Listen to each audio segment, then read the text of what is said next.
Okay, so we're walking into the bathroom here, and if we had bathroom duty, we have to go behind the door here.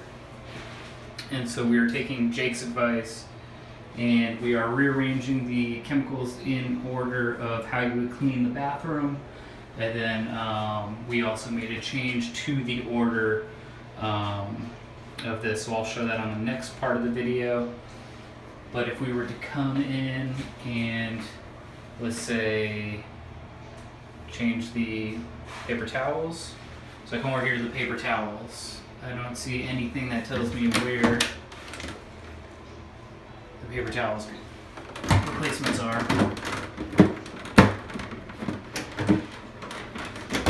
There we go. And then also the same with the soap container. At a quick glance,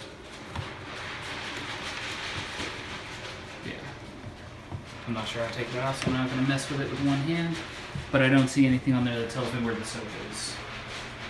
Here are my improvements, and it is going to be the updated sign. Again, we rearranged the supplies over here. Tells you where to find the paper towel rolls, storage rack 1, and then shelf 0. Over here it tells you how to open up the soap, push the key in, and also where to find the replacement soap. So we're going to go over there right now. Over here at storage 1, we labeled the shelf 0, 1, 2, 3, and 4. So now you can find storage 1, shelf 0, paper towels, and then the soap is down here on 3.